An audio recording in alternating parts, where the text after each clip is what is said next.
La démarche scientifique tient une telle place aujourd'hui que la demande paraît tout à fait légitime. Pourtant, cette requête contient en elle-même plusieurs problèmes qui obligent à aborder la question différemment. Premier problème, le croyant peut facilement retourner la question en demandant aux non-croyants d'apporter une preuve scientifique que Dieu n'existe pas. Et là, c'est l'impasse. La Bruyère écrivait déjà au XVIIe siècle « L'impossibilité où je suis de prouver que Dieu n'est pas me découvre son existence ». Même si ce constat ne prouve rien, il incite à une certaine humilité et à la réflexion. Deuxièmement, demander une preuve scientifique, c'est considérer implicitement la science comme une référence supérieure, et c'est un a priori totalement insoutenable. On pense généralement qu'il y a d'un côté les croyances, plus ou moins sérieuses et supposées invérifiables, et de l'autre côté la science, la raison, qui s'appuierait sur des faits et ne ferait qu'énoncer des vérités prouvées.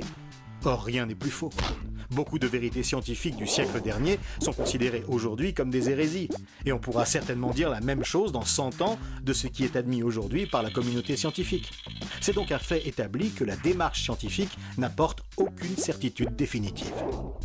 De plus, ce que le grand public ignore, c'est que la science est basée elle aussi sur un ensemble de croyances. Il y a en effet beaucoup de vérités fondamentales que les chercheurs sont obligés d'admettre, disons le mot, que les scientifiques sont obligés de croire, parce que personne ne peut les démontrer. Exemple classique, la reproductibilité des événements dans le temps. C'est l'affirmation qu'un événement du passé se reproduira à l'identique si on réunit exactement les mêmes conditions. Ça concerne aussi bien la fission d'un atome d'uranium que le refroidissement d'une tasse de café. Mais comment en être sûr ? Affirmer que les mêmes causes produisent les mêmes effets paraît plausible, évident, raisonnable. Mais il est impossible d'en être sûr. Il n'existe aucun moyen de le démontrer. C'est une croyance. Autre exemple de postulat fondamental, la compréhension du monde qui nous entoure suppose que tout cet univers est harmonieux, cohérent, continu. Nous croyons par exemple que l'eau bout à 100 degrés sous la pression d'une atmosphère, ici sur Terre comme aux confins de l'univers. Nous croyons de même que la vitesse de la lumière, la constante de gravitation, la constante de Planck et toutes les autres sont identiques partout. Et de surcroît qu'elles n'ont jamais varié, ne serait-ce que d'une décimale au cours des âges. La majorité des scientifiques croient cela, et ils ont peut-être raison. Mais personne n'a jamais pu le prouver, et on n'a aucun moyen de savoir si c'est vrai. Vu l'importance cruciale de ces fameuses constantes, toutes nos théories scientifiques reposent en réalité sur un formidable ensemble de croyances. Qu'une seule de ces constantes ait une autre valeur, quelque part dans l'univers ou qu'elle ait changé de valeur au cours des millénaires, et vous pouvez oublier tout ce qu'on vous a enseigné sur les étoiles, les galaxies, la vie et sur tout le reste. Ces croyances fondamentales nous paraissent raisonnables. C'est la seule chose qu'on puisse affirmer.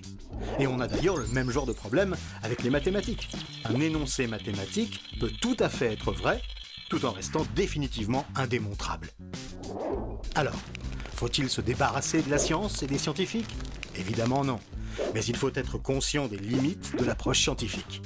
Un certain nombre de chercheurs commencent d'ailleurs à réaliser que l'approche rationnelle seule est insuffisante, et qu'elle peut même constituer une sorte de prison intellectuelle. Ainsi, la physique est capable de décrire la trajectoire d'une boule de billard. Mais elle ne peut pas dire si une main extérieure va modifier la trajectoire, par exemple en se plaçant devant la boule. La raison est donc précieuse, mais insuffisante pour résoudre certaines grandes questions. Heureusement, il existe une approche différente, comme celle utilisée dans les enquêtes policières. Dans cette autre approche, les enquêteurs rassemblent des faisceaux d'indices sérieux et concordants qui les conduisent progressivement à se forger une conviction raisonnable sur la vérité des faits. Puisque la science est insuffisante, pourquoi ne pas procéder ainsi pour montrer la réalité de l'existence de Dieu ? Un penseur contemporain a écrit sans détour « Admettre l'existence de Dieu est une attitude qui permet d'expliquer la réalité dans sa richesse et sa complexité. » Cette croyance n'est donc pas opposée à la raison, alors que croire qu'il n'y a pas de Dieu pose beaucoup de problèmes insolubles. C.S. Lewis, l'auteur de Narnia, ancien athée devenu croyant, l'exprime sous une autre forme. « Je crois à la foi chrétienne, dit-il, comme je crois que le soleil se lève. Pas seulement parce que je le vois, mais parce que grâce à lui, je vois tout le reste. » Alors, une preuve scientifique ? Certainement pas. Mais des indices sérieux et concordants ? Oui, bien sûr. Avant de partir à la découverte de ces indices, en voici un premier sous forme de question. L'homme cherche sans relâche Parce qu'il ressent intuitivement qu'il y a quelque chose à découvrir. Il cherche, découvre et cherche encore plus loin, toujours en quête de savoir. Mais si l'univers dont l'homme fait partie n'a pas de sens, pourquoi l'homme ressent-il ce besoin de chercher? D'où lui vient donc cette soif?